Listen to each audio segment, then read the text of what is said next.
શું નામ છે તમારું? મારું નામ મકવાણા દિનેશ શાંતિભાઈ છે.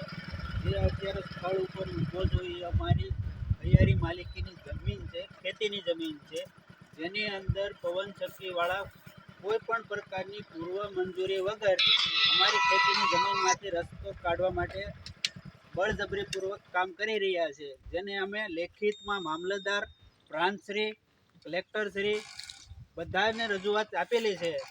આજથી 20 દિવસ પહેલાં 4 તારીખે અમે એની રજૂઆત કરેલી. તેમ છતાંય આજ સુધી કોઈ પણ પ્રકારની અમને એ બાબતમાં જાણ કે કાગળથી જાણ થઈ નથી. અને છેલ્લા 5-7 દિવસથી રાત ઉજાગરા જેમ અમે વાડીમાં કરતા હોઈએ એ અમારી જમીન બસાવવા માટે અમે અત્યારે રોડ ઉપર અહીંયા આવીને ઊભું રહેવું પડે છે, જેથી કરીને વાહનો પસાર કરીને ન નીકળે.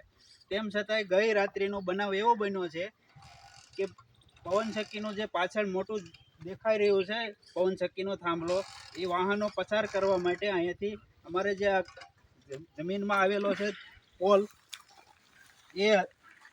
એને નડતર રૂપમાં હતો. એ હટાવવા માટે આગળ જેસીબી કરીને પાછળ વાહન રાખ્યું, જેથી કરીને જેસીબીનું થી એને હટાવી શકાય. અમે અમારી ધ્યાન ઉપર આવ્યું એટલે અમે સ્થળ ઉપર આવતા રહ્યા. સ્થળ ઉપર આવ્યા એટલે જેસીબી અહીંયા આગળ ઊભું રાખી અને એ અહીંયા ટ્રાય કરી એને પાડવા માટેની, પણ અમારે મહિલાઓ અહીંયા કણે ઊભા હતા એટલે એને હિંમત ન કરી. મેં એ દરમિયાન રિક્ષા પીઆઈને ફોન કર્યો. રિક્ષા પીઆઈને ફોન કર્યો એટલે મેં કીધું, સાહેબ કાયદો વ્યવસ્થા કથળાઈ રહ્યું છે, અમારી માનગામને નુકસાન થઈ આવવાની સંભાવના દેખાય છે, તમે અમને પ્રોટેક્શન માટે વ્યવસ્થા કરો. એટલે સાહેબ તરત 2 જ મિનિટની અંદર પોતે ખુદ પીઆઈ હાજર થઈ ગયા હતા, જે એની સાથે જ હતા એવો પુરાવો એક દેખાઈ આવતો. તે દરમિયાન પીઆઈને રજૂઆત કરી કે આ અમારી હૈયારી માલિકીની જગ્યા છે, જમીન છે, એમાં જેમાં વાવેતર કરીએ છીએ એમાં અમારી કોઈ પણ પ્રકારની મંજૂરી લીધેલી નથી આ લોકોએ.